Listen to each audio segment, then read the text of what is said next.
जय हिंद प्यारे बच्चों, मैं जितेंद्र कुमार पांडे आपका स्वागत करता हूं आपके अपने ही YouTube platform target with Jitendra पर। प्यारे बच्चों, इस समय हम लोगों का इंग्लिश ग्रामर का सीरीज़ चल रहा है शाम 6 बजे से, जिसमें शानदार सीरीज़ है वॉइस का इंग्लिश ग्रामर में। और वॉइस वाच्य के हम लोग इससे पहले 3 क्लासेस देख चुके हैं, जिसमें पहली क्लास में आप लोगों को पैसिव बदलने का संपूर्ण नियम बताया गया है। दूसरे पार्ट में प्रेजेंट इंडेफिनिट टेंस की पैसिव बताया गया है। तीसरे पार्ट में आप लोगों को प्रेजेंट कंटीन्यूअस टेंस की पैसिव बताया गया है। और ये चौथे पार्ट में आज आप लोगों का पार्ट 4 है, जिसमें हम लोग प्रेजेंट परफेक्ट टेंस की पैसिव वॉइस के बारे में पढ़ेंगे। एक्टिव और पैसिव ये दोनों है। एक्टिव से पैसिव कैसे बदलेंगे, परीक्षा में यही आएगा, ये आपका 100% श्योर है। चाहे हाई स्कूल की परीक्षा हो, चाहे इंटर की परीक्षा हो, चाहे कोई कॉम्पिटिटिव एग्ज़ाम हो, एक्टिव पैसिव का सेंटेंस आपको ज़रूर मिलता है। सबसे आसान शब्दों में इसे लिया गया है और इस सबसे आसान शब्दों की सीरीज में हम लोग चलते हैं। अब आज शुरुआत करते हैं। तो देखिए क्या है present perfect tense. Present perfect tense active voice में ट्रांसलेशन के दौरान आप लोग पढ़ चुके हैं। इसका पैसिव पहचान देखते हैं कि पैसिव पहचान क्या है। तो जिन हिंदी वाक्यों की क्रियाओं के अंत में बड़ा आ, बड़ी ई या फिर ए की मात्रा के साथ जा चुका है, जा चुकी है या फिर जा चुके हैं आदि शब्द आते हैं, वह वाक्य प्रेजेंट परफेक्ट टेंस के पैसिव वॉइस में आते हैं।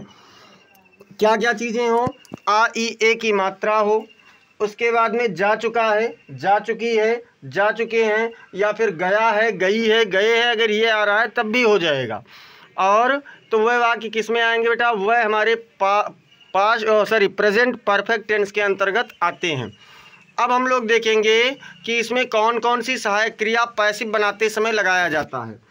तो अगर सिंगुलर नाउन है या फिर ही, सी, इट है तो उसके साथ में क्या लगेगा, हैज़ बीन लगेगा। क्या लगेगा बेटा, हैज़ बीन। और अगर प्लूरल नाउन है या फिर आई, वी, यू, दे है तो इसके साथ में क्या लगेगा, इसके साथ में हैव बीन का प्रयोग किया जाएगा। ध्यान रखना है, प्रेजेंट इंडेफिनिट और प्रेजेंट कंटीन्यूअस टेंस की पैसिव में आई के साथ में आई एम लगता था, यानी अलग सहायक क्रिया लगती थी। लेकिन यहाँ पर हैव बीन लगेगा, आई के साथ में भी कोई दूसरी सहायक क्रिया नहीं होगी। वर्ब की बात करें तो वर्ब का थर्ड फॉर्म पैसिव वॉइस चाहे जिसका बनाएंगे लगता है। हालांकि प्रेजेंट परफेक्ट टेंस के एक्टिव वॉइस में भी थर्ड फॉर्म ही लगता है और पैसिव वॉइस में भी थर्ड फॉर्म ही लगता है। अब देखते हैं हम लोग पैसिव फार्मूला। पैसिव फार्मूला क्या है, सबसे पहले हम लोग एक्टिव वॉइस के ऑब्जेक्ट को लाएंगे, उसके बाद में इज़ या फिर एम या फिर आर लाएंगे और फिर बीइंग को लिखेंगे। क्या लिखेंगे बेटा, तो बीइंग लिखेंगे। और इस बीइंग नहीं, यहाँ पर बीन रहेगा। एक मिनट, ये फार्मूला आपका गलत हो गया है। यहाँ पर देख लीजिए फिर से, ऑब्जेक्ट के साथ में इज एम आर नहीं रहेगा, यहाँ पर हैज़ या हैव रहेगा। क्या रहेगा, तो हैज़ या फिर हैव होगा। और जो ये आप बीइंग देख रहे हैं, बीइंग नहीं, ये आपका क्या रहेगा, तो ये आपका बीन रहेगा, हैज़ बीन या फिर हैव बीन।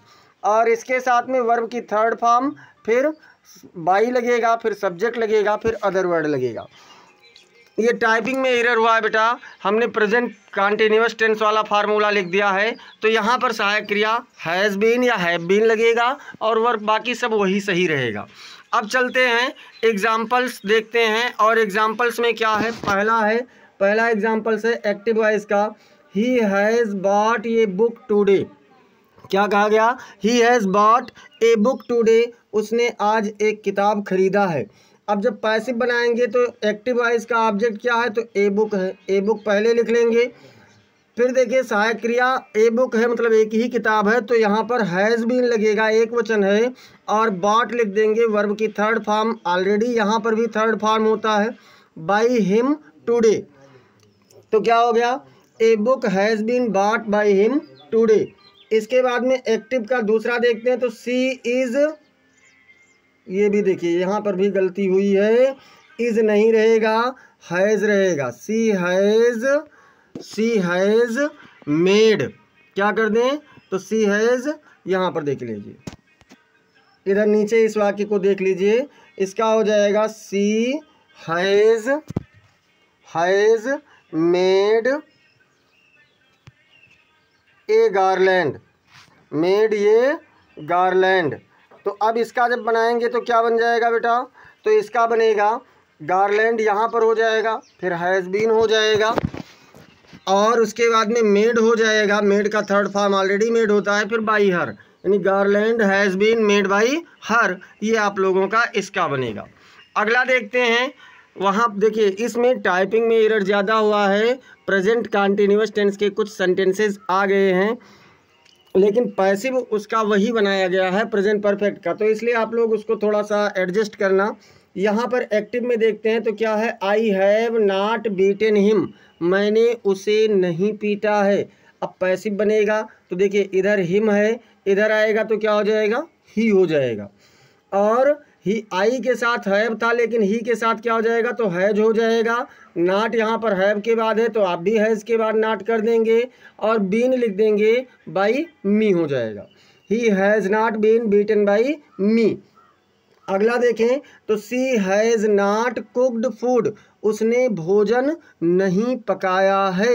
अब पैसिव बनेगा तो क्या हो जाएगा, फूड हो जाएगा, फिर हैज़ नॉट बीन हो जाएगा, कुक का third form cooked by her, यानी food has not been cooked by हर।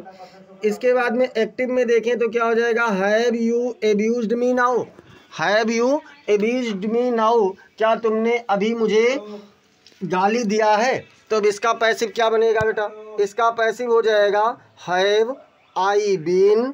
देखिए हैव के बाद में आई क्यों, आई के साथ में हैव ही लगता है, तो क्या हो जाएगा, have I been abused by you, क्या मुझे तुम्हारे द्वारा गाली दिया गया है।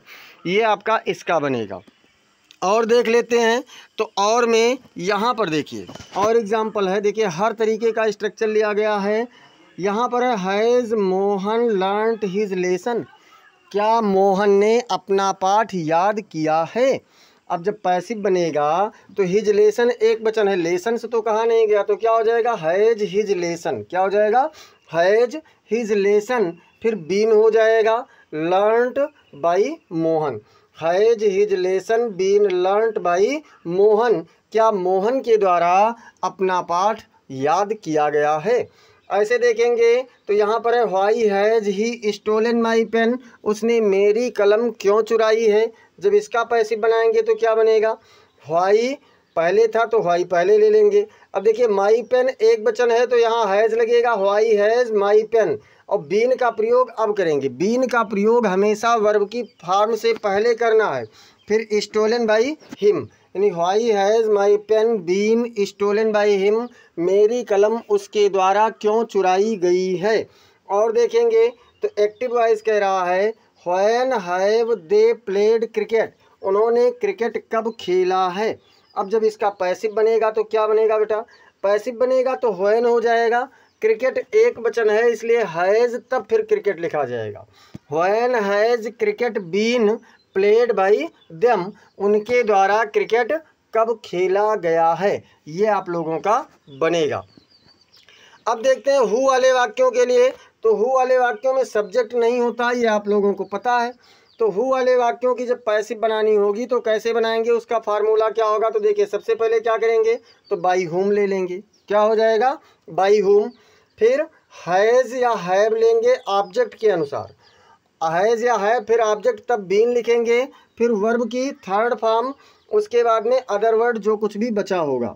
अथवा ऐसा भी बना सकते हैं कि हु लिखो, फिर हैज़ या हैव लिखो, फिर ऑब्जेक्ट लिखो, उसके बाद बीन, फिर वर्ब की थर्ड फॉर्म और बाई लगा करके अदर वर्ड कर दो। मतलब दोनों में से आप चाहे जो भी फार्मूले से बना देंगे दोनों आपका सही हो जाएगा। तो चलिए इसके भी एग्जाम्पल्स को देख लेते हैं। और इसका एग्जाम्पल देखिए क्या कह रहा है। इसका एग्जाम्पल में एक्टिव वाइज में है हु हैज़ कॉल्ड यू, तुम्हें किसने पुकारा है।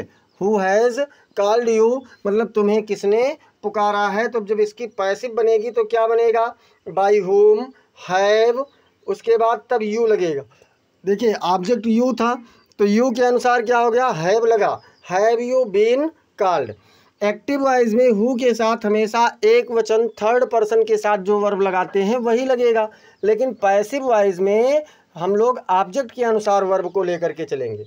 फिर कहा गया अथवा करके कि हु लिखो, फिर हैव यू बीन कॉल्ड लिखो और बाई का प्रयोग अंत में कर दो। जब बाई यहाँ पर शुरुआत में लगा था तो फिर बाद में नहीं लगा, यहाँ पर बाई शुरुआत में नहीं है तो इसमें बाई लास्ट में लगा।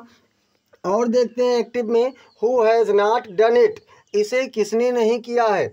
अब इसका जब पैसिव बनाएंगे तो क्या हो जाएगा, by whom has it not been done, या फिर who has it not been done by. दोनों आपका सही होगा, चाहे जिस तरीके से आप बना दें दोनों आप लोगों का सही हो जाएगा। अब हम लोग देखेंगे इसको, और इसमें ये क्या कह रहा है, जो सीधे सीधे ट्रांसलेट है, जैसे धान बोया जा चुका है तो क्या हो जाएगा, पैडी हैज़ बीन सोन। अथवा जैसे औरत तुम्हें अभी नहीं बुलाया गया है तो इसका क्या हो जाएगा, तुम्हें नहीं बुलाया गया तो किसे, तुम्हें, तो क्या हो जाएगा, you have not been called now, मतलब तुम्हें अभी नहीं बुलाया गया है तो क्या होगा, you have not been called now. और क्या है, और है कि क्या माली के द्वारा फूल तोड़ा जा चुका है तो इसका क्या होगा, has flower been plucked by the gardener. क्या हो जाएगा, has flower been plucked by the gardener, क्या माली के द्वारा फूल तोड़ा जा चुका है। तो ये आप लोगों का बन जाएगा। अब हम लोग चलेंगे और देखते हैं तो और क्या कह रहा है, तुम्हें क्यों पीटा गया है तो इसका क्या होगा बेटा, क्यों लगा है बीच में तो सबसे पहले व्हाई लिख लीजिए, फिर देखिए यहाँ पर ही नहीं होगा यू होगा, और यू के अनुसार यहाँ पर हैव हो जाएगा तो क्या हो जाएगा, why have you been beaten. इसका जो शुद्ध बनेगा वो क्या बनेगा, why have you been beaten, why have you been beaten, और अंत में प्रश्नवाचक चिन्ह। और क्या है, कुर्सी किसके द्वारा तोड़ी गई है तो क्या हो जाएगा, by whom has chair been broken, कुर्सी किसके द्वारा तोड़ी गई है। अब चलेंगे और यहाँ पर कुछ स्पेशल जानकारी है। आप लोग अगर चैनल पर पहली बार हैं तो चैनल को ज़रूर सब्सक्राइब कीजिए बेटा, और चैनल को सब्सक्राइब करने के साथ साथ इस क्लास को अगर यूज़फुल लगा हो तो लाइक कर दीजिए, इसे अपने मित्रों के पास आप लोग शेयर भी कीजिए, और कमेंट सेक्शन में आप ज़रूर बताएं कि आपको क्लास कैसी लगी। अगर कोई सुझाव है, कोई आवश्यकता है तो वो भी आप कमेंट सेक्शन में बताएं, और साथ ही साथ आप लोग टेलीग्राम से ज़रूर जुड़ जाएं। टेलीग्राम का लिंक आप लोगों को डिस्क्रिप्शन में दिया गया है। अगर पूर्व की क्लासेस आपने नहीं देखी है तो उसका भी लिंक आपको डिस्क्रिप्शन में दिया गया है, या आप चैनल पर जा कर के वहाँ से प्लेलिस्ट से तलाश कर सकते हैं। चलिए मिलते हैं फिर अगली क्लास में, तब तक के लिए जय हिंद जय भारत।